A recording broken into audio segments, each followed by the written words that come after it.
out, but we've also been working on fleshing out and getting new skills for the 4 classes that we had already announced. I'll show you some of those today. So obviously, for the Barbarian, we want to flesh him out, and we knew that he needed a ranged attack. And so here's an example of Ancient Spear. Now, we don't want to turn the Barbarian into a ranged class, so this is something that feels very appropriate for him. We want to sell the themes that he's strong, he's tough, he's melee, so we had to come up with something that felt appropriate for that. Over for the Wizard, we're bringing back another fan favorite. In the same way we brought back Multi-Shot, bring back some Meteor. Meteor was also a really popular skill in D2. People liked it. We liked the gameplay of it. So we brought it back, artified it up, and I'll tell you right now, when you get some runes in Meteor, that's like just, it's 5 times the fun. Also talk about the Witch Doctor. I mentioned earlier, I alluded that we kind of want some movement options for every class.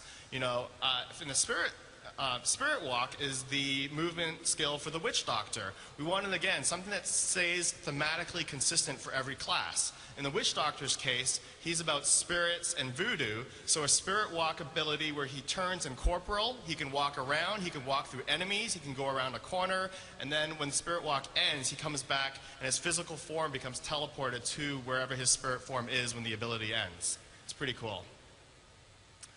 And then finally, the new skill I'm going to show you today is the Monk. This particular skill is called Wave of Light. He summons a mystical bell that actually he shoots out as a range. It's kind of a combination of a melee and ranged attack. One of the things I really like about this skill is we need to differentiate the Barbarian from the Monk. They're both melee classes. In this case, the Monk, he's about combining mystic arts with martial arts. And so I like the evocative imagery that happens here, just the concept of a mystical bell that he fires off, it's very vivid.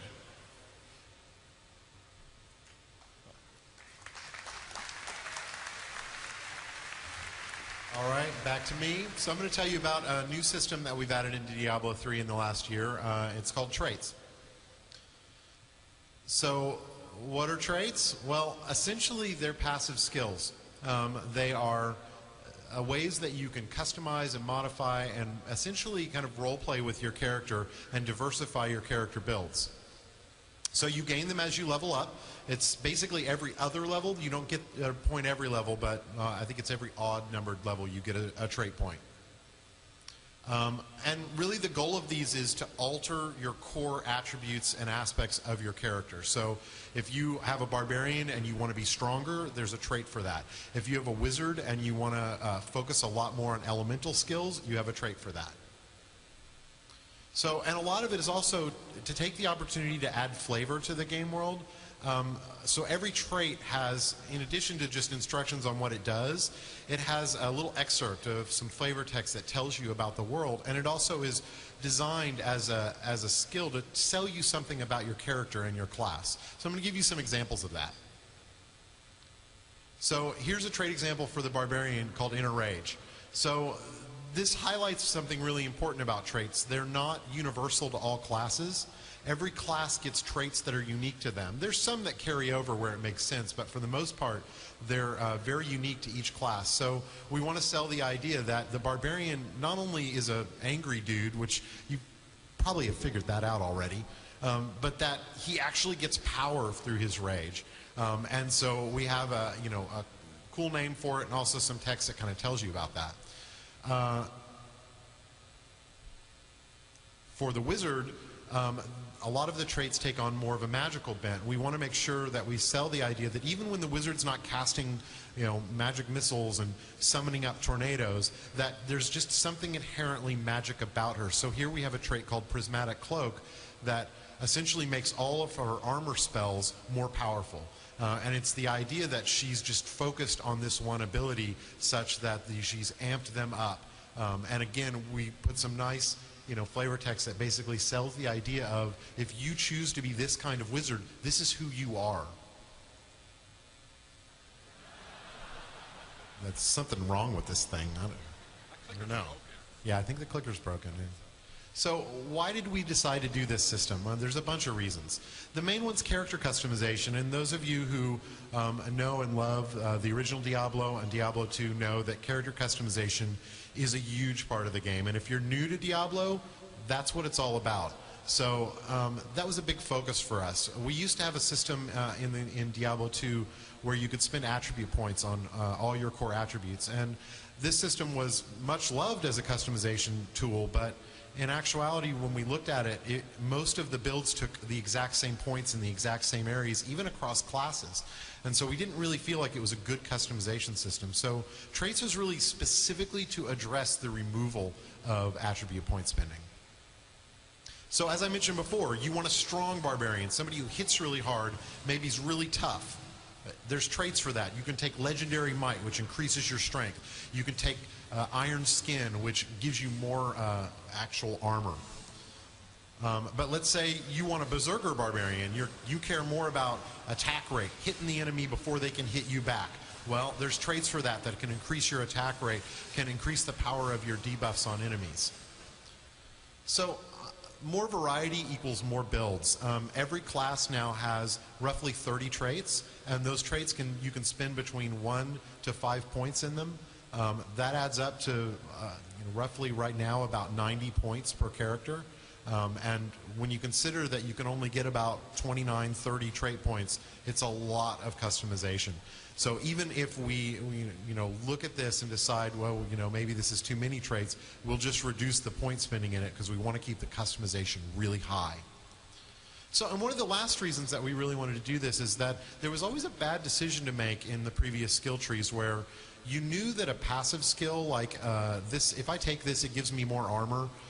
That's a good skill, and mathematically it makes sense, but math kind of sucks. Like, this is, if Diablo is the active skill, then this guy's passive. Like, I want to spend points in Whirlwind. I don't want to spend points in more armor. So by separating the passive skills from the more active attack skills, which are now completely take up the skill system, we get a much better decision point. Yes. Awesome.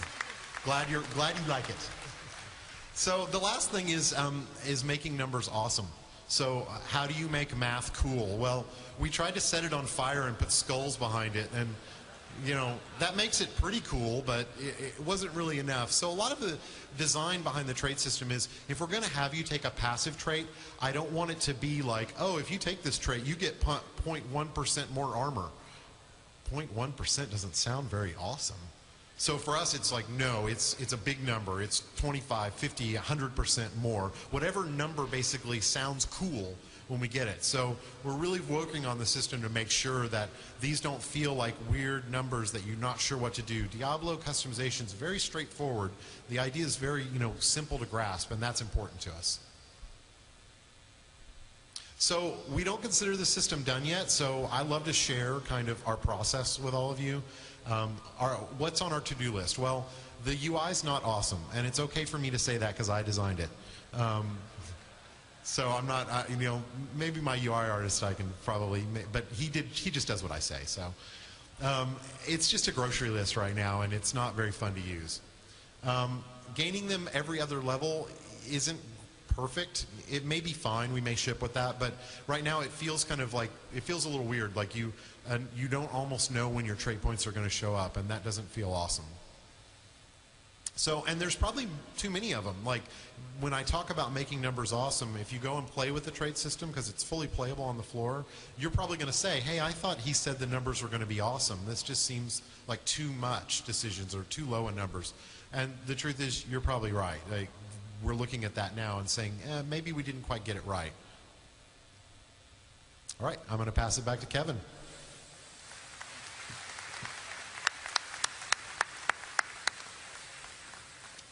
So before we get directly into the talisman, I want to talk a little bit about charms from Diablo 2.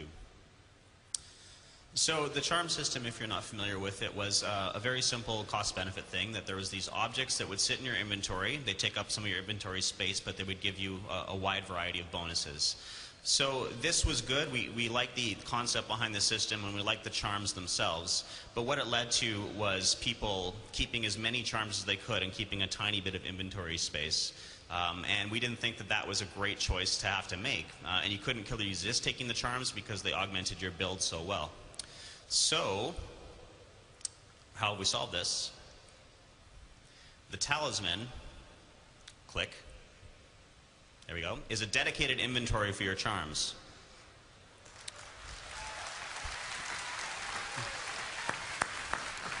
Yeah, I know, I feel the same way every time I put a charm in there instead of into my bag. So, not only that, it gets bigger over time. It keeps all of the advantages of the Diablo 2 charm system. You have more charms than you can fit in there, so you still have to choose, pick and choose which ones you're going to have to augment your build. So now that we had a better spot to put your charms and a much nicer spot to put your charms for your sake, we wanted to work on the charms themselves. So how have charms evolved? Well, the bonuses for charms in Diablo 2 were very, very incredibly varied. There was almost no sort of bonus that they didn't have. And in Diablo 3, we're going to have them concentrate on your core attributes. So this is very much about customizing your build, about augmenting, what weaknesses you have or making your strengths better, etc. So the charms are going to be a core part of your build, so they're still very important. And there's different tiers of them in the game, so as you go forward, you're going to be playing with your charms a lot. As you choose new skills, you'll be choosing different charms to try to make up for the options that you chose. And that is the talisman.